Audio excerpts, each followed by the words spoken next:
I remember that night clearly. It was the kind of night where nothing felt quite right, and I couldn't figure out exactly why. The fan hummed softly in the background, trying to circulate the air in our small apartment, but it wasn't enough.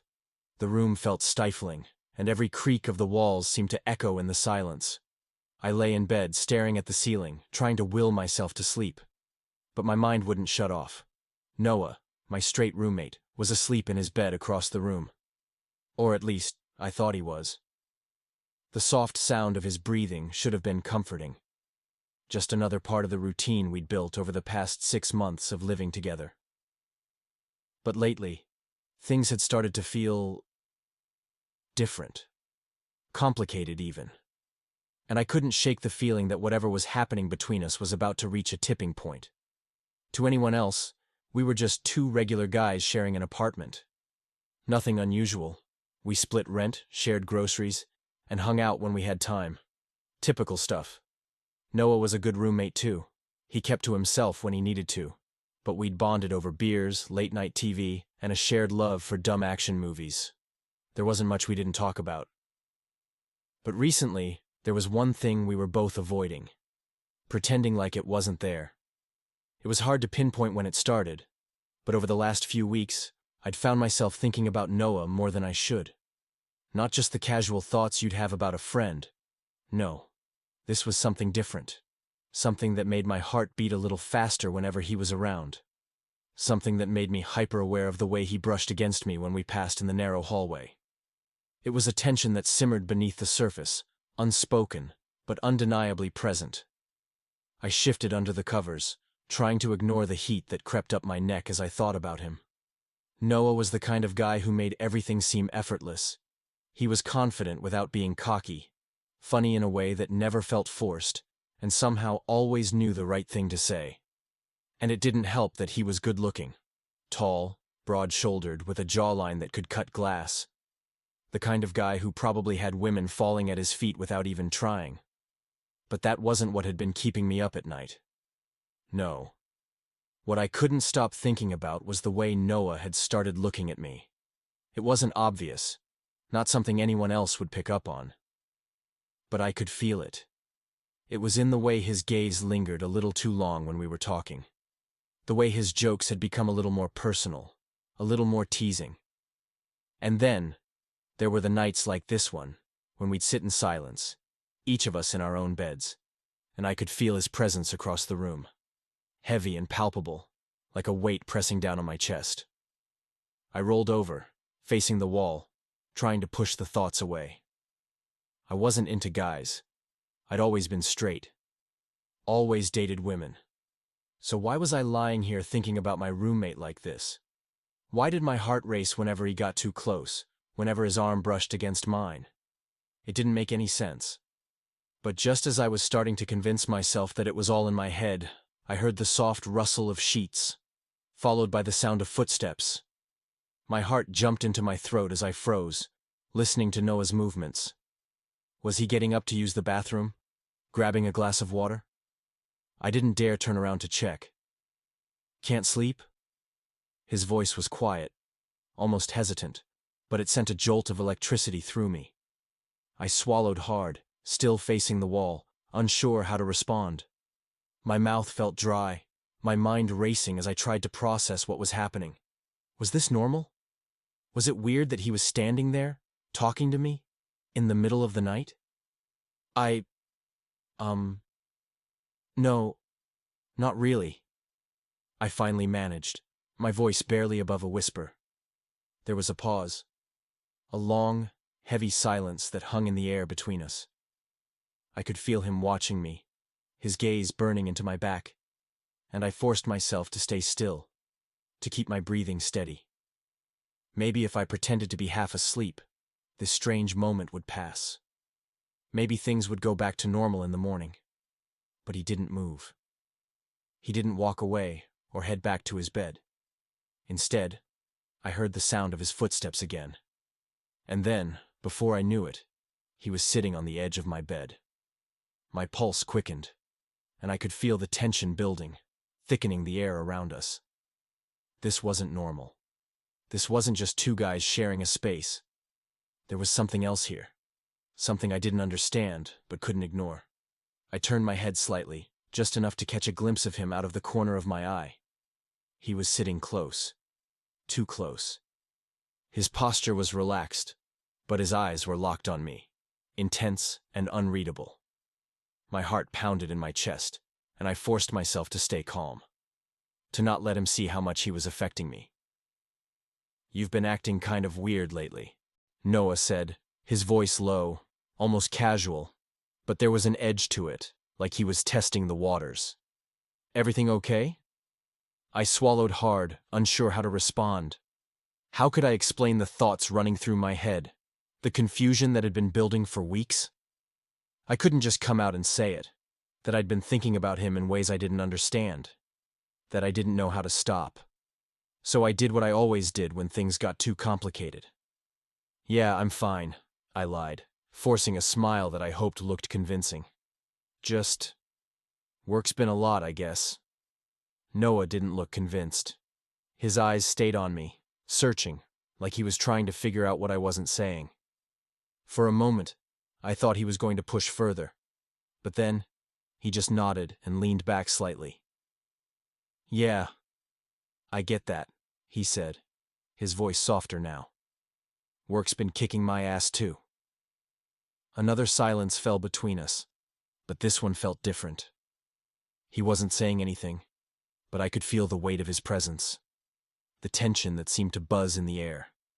I glanced over at him again, and this time, he was staring straight at me. His gaze locked on mine in a way that made my pulse quicken. "Look," Noah said suddenly, his voice cutting through the silence. "I'm just gonna say it, all right? I've been getting this vibe from you lately, like something's different between us." My heart skipped a beat. There it was. The thing we hadn't been talking about. I opened my mouth to deny it, to brush it off as nothing, but the words wouldn't come. Because he was right. Something had changed. Noah leaned in closer, his hand brushing against mine in a way that sent a shiver down my spine. "You feel it too, don't you?" he whispered, his voice low and rough. I didn't know how to respond. My mind was screaming that this was wrong.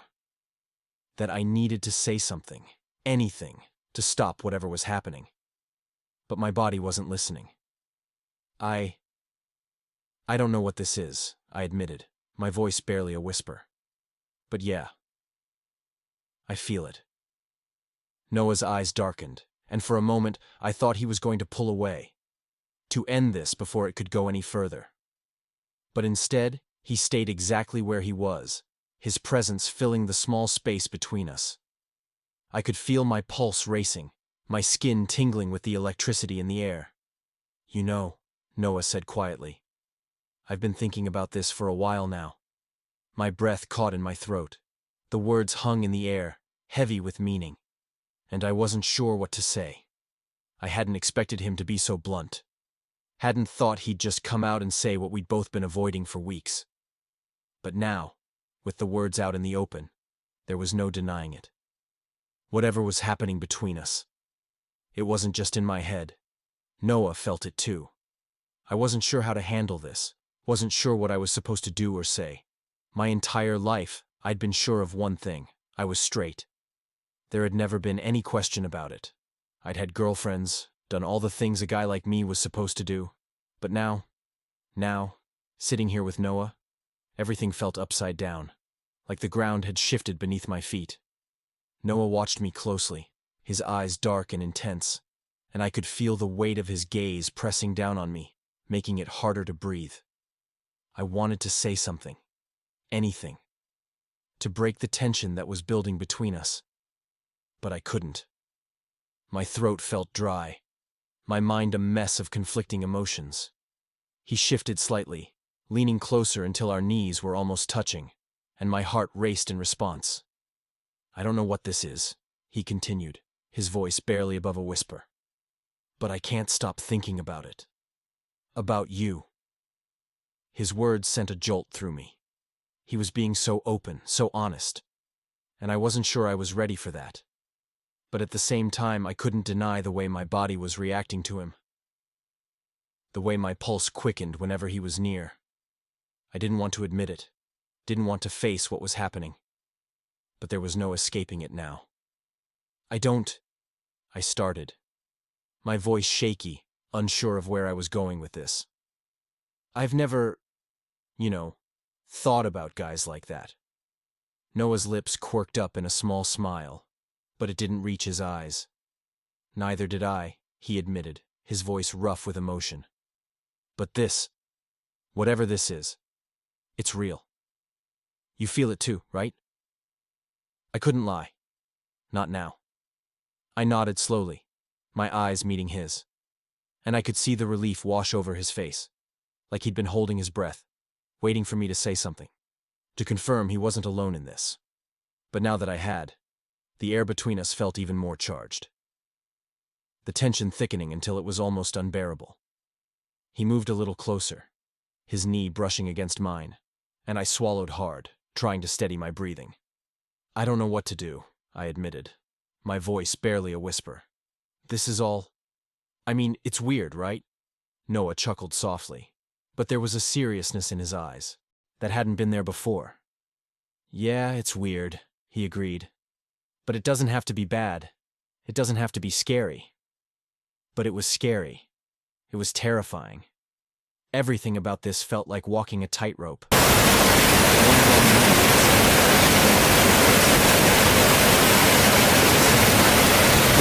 The pull I felt toward him, the way my body seemed to react on its own whenever he was near. It was like gravity, drawing me in, even though I knew I should resist. For a moment, we just sat there, the silence between us thick with unspoken words. I could feel his eyes on me, feel the tension in the air growing with every passing second. And then, without warning, Noah leaned in, closing the small distance between us. My breath caught in my throat as his face came closer to mine, and for a split second, I thought about pulling away, about stopping this before it could go any further. But before I could make a decision, his lips brushed against mine, soft and tentative, like he was testing the waters. The kiss was brief, barely a whisper of a touch, but it was enough to send my heart racing, my pulse pounding in my ears. I sat there frozen, unsure of what to do, unsure of what this meant. And then Noah pulled back, just enough to look me in the eyes, his expression unreadable. I shouldn't have done that, he said quietly, his voice filled with regret. But instead of feeling relief, I felt a strange sense of disappointment wash over me. I didn't know why. I couldn't explain it. But there was a part of me that didn't want him to pull away. There was a part of me that wanted more. No, I said quickly, surprising even myself. It's okay. Noah's eyes widened slightly, like he hadn't expected that response. And for a moment, we just stared at each other. The air between us thick with tension. And then, before I could second-guess myself, I leaned forward, closing the gap between us once again. This time, when our lips met, it wasn't tentative or hesitant. It was full of emotion, full of the tension that had been building between us for weeks. My heart thudded in my chest as our lips met, the moment charged with a rush of emotion I hadn't expected. Everything felt confusing, and yet somehow inevitable. This wasn't supposed to happen, wasn't who I thought I was. But none of that seemed to matter right now. Noah's hand gently found the back of my neck, pulling me closer, deepening the kiss. I responded instinctively, my body moving without hesitation. The warmth of his skin, the soft brush of his breath, it all overwhelmed my senses. I didn't want to stop. But then, just as suddenly as it had begun, it ended. Noah pulled away, his chest rising and falling with shallow breaths, his eyes searching mine for something he couldn't quite put into words. I could see it, the same confusion, the same questions, mirrored in his face. I started, but no words followed. How could I explain something I didn't fully understand? Something that felt both terrifying and real. Noah looked away briefly, running a hand through his hair before turning back. "We don't have to figure this out tonight," he said softly. But we can't pretend it didn't happen either. I nodded. My thoughts tangled, my pulse still racing. He was right. Whatever this was, we couldn't ignore it anymore. We'd crossed a line, one that couldn't be uncrossed. We'll figure it out, Noah added, like he could see the worry on my face. Together. I wanted to believe that. I really did. That maybe somehow we could navigate this without breaking whatever fragile thing was forming between us. But I also knew it wouldn't be easy. Nothing about this was simple. Noah stood, offering me a small, uncertain smile. One step at a time, yeah? I swallowed hard and nodded. Yeah. One step at a time. But even as the words left my mouth, something in my chest tightened. An ache that told me this wasn't just a moment. It was a shift, a beginning of something much bigger than either of us had planned for. As Noah moved to his bed, the room suddenly felt smaller, like the walls had inched closer. I lay back down, staring at the ceiling, but sleep didn't come. My mind was loud with everything that had happened, and I knew, deep down, that nothing would be the same again. Things didn't go back to normal after that night. In fact, nothing about how I felt could be called normal anymore. Every moment with Noah felt charged, like the space between us buzzed with something unspoken. We tried to act like nothing had changed, like we were still just roommates. But deep down, I knew we weren't. We'd crossed that invisible boundary, and we couldn't pretend it hadn't happened. Days passed. We didn't talk about the kiss. We didn't even mention it. But it lived between us like a shadow that followed us through the apartment. Quiet, persistent. It was all I could think about. How it had felt, the way my heart had raced. The strange comfort in something that was supposed to feel wrong, but didn't. And I knew Noah felt it too. One night, after a quiet movie and a couple of beers, it happened again. The film had ended, the room dimly lit by the glow of the TV. Noah was next to me, and something in the way he looked at me made my pulse spike. Something more intense, more vulnerable. He broke the silence first. Still thinking about the other night? Yeah, I whispered. A lot. Me too, he replied, his voice low. It's hard not to, with everything building between us. I nodded. The weight of it pressed on my chest. We were standing on the edge of something, and I knew if we jumped, there was no climbing back. Noah's gaze held mine as he reached out, his fingers grazing my arm.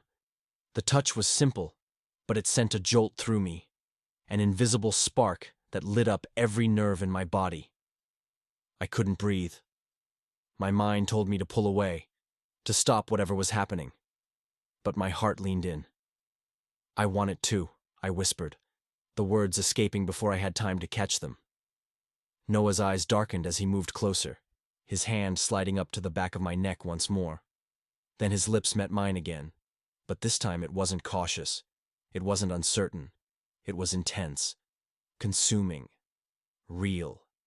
This kiss was different from the last.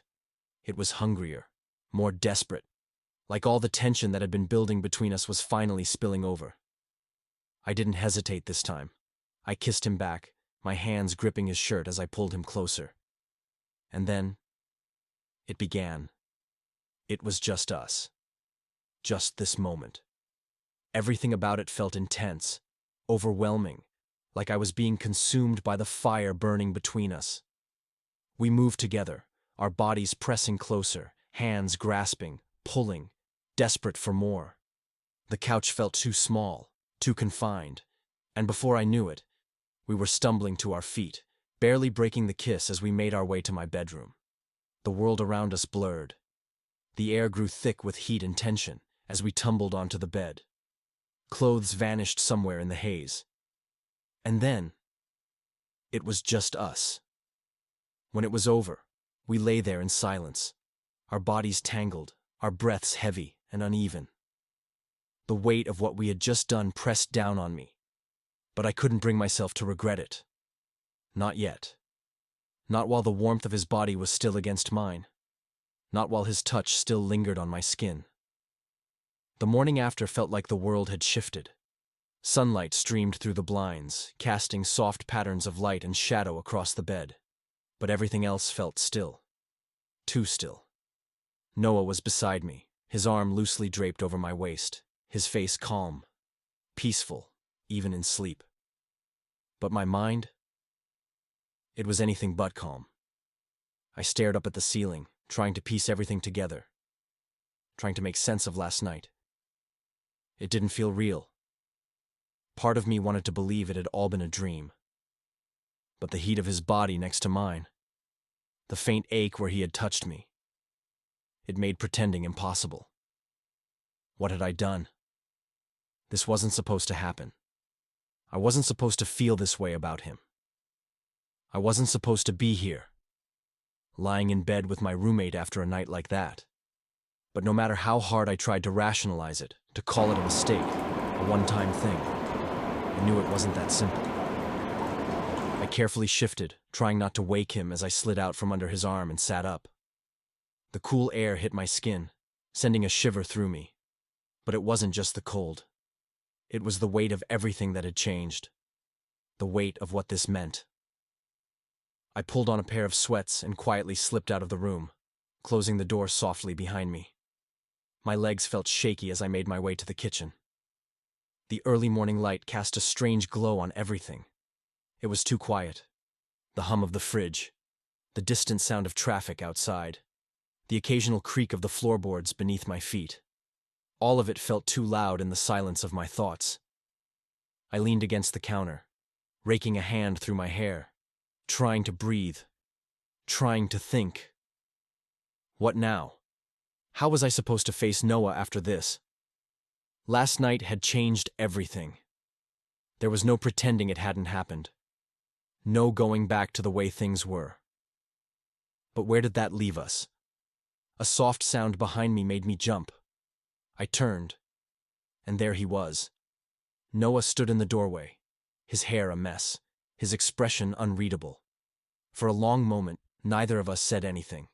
The silence between us was thick, heavy, with unspoken words. My stomach twisted. "Hey," Noah said quietly, his voice still rough from sleep. "You okay?" I nodded. The truth was, I wasn't sure. "Yeah," I replied, but my voice sounded hollow, distant, even to myself. He stepped forward, then stopped. Like he didn't know what to say either, like he was just as unsure of where this was going. "Last night," he began, then paused. His voice trailed off, and in his eyes, I saw it, the same confusion, the same longing, the same fear. I swallowed hard, my heart pounding in my chest. "Yeah," I said quietly. Last night we both stood there, awkward and uncertain, neither of us willing to fully address what had happened. It was like we were waiting for the other to speak, to make sense of it all. But neither of us had the answers. Finally, Noah took a deep breath and stepped closer. "Look," he said, his voice soft but steady. "I don't regret it. I need you to know that." His words caught me off guard. I looked up at him, surprised by the sincerity in his voice. He didn't regret it. But how could that be? Everything about last night had been impulsive, driven by a tension we didn't understand. How could he not feel the same confusion, the same doubt that was eating away at me? "I don't know what to think," I admitted, my voice barely above a whisper. "I don't even know what this is." Noah's expression softened. He nodded, like he understood exactly what I was feeling. "I don't either," he said, "but I know what I feel, and last night felt right." I opened my mouth to argue, to tell him it didn't feel right, that it couldn't feel right. But the words wouldn't come. Because deep down, I knew he was telling the truth. Last night had felt right, in a way I hadn't expected, in a way I couldn't explain. It had felt real, like something that had been simmering beneath the surface for longer than either of us had realized. Noah stepped closer again, and this time, I didn't back away. His presence was grounding, calming in a way I hadn't anticipated. I found myself leaning into it, even though my mind was still a whirlwind of confusion. "We can figure this out," he said quietly, his eyes locked on mine. "We don't have to have all the answers right now." I wanted to believe him, to trust that we could find a way to navigate whatever this was without everything falling apart. But the fear was still there, gnawing at the edges of my thoughts. "What if we can't?" I asked, my voice trembling. Noah's gaze softened again. He reached out, gently brushing his fingers against my arm. "We can," he said, with a quiet confidence that made my heart skip a beat. "We'll take it one step at a time." I nodded, though the fear still lingered.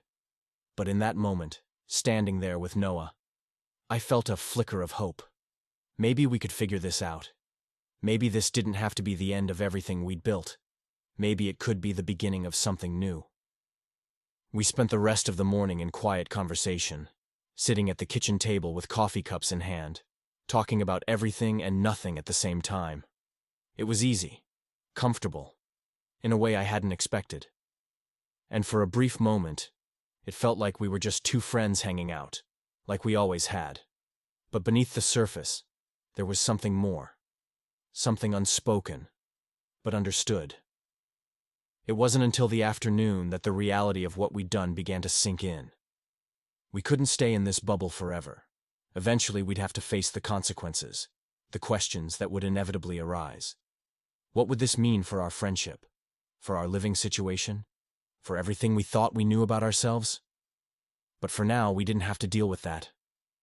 For now, we could just exist in this moment, in the quiet stillness of the day, and figure things out as we went. The days that followed were a mix of uncertainty and cautious hope. We didn't jump into anything, didn't rush to define what had happened between us. Instead, we let things unfold naturally, taking it one step at a time, just like Noah had said. And slowly, bit by bit, the fear that had gripped me began to loosen. There were still moments of doubt, still times when I questioned whether this was the right path, for me, for us. But each time Noah was there, steady and calm, reminding me that we didn't need all the answers right away, that we could take our time. And in the quiet moments, when it was just the two of us, I started to realize, maybe this wasn't about labels or definitions. Maybe it was about connection, about finding something real in the midst of all the confusion and chaos. Maybe it was about letting go of the things I thought I knew, and embracing the possibility of something new. It became a quiet understanding, a shared experience, one that brought us closer in ways I hadn't expected. As the weeks passed, we fell into a new routine. It wasn't perfect. We still had our moments of doubt. But for the first time in a long time, I felt like I was exactly where I was supposed to be. As I sat there, feeling the weight of the silence pressing in on me, I realized that no matter how hard I tried to understand it all, some truths didn't need to be spoken just yet. Because no matter what happened next, we had already reached a point of no return. And perhaps, just perhaps, that was how it was meant to be.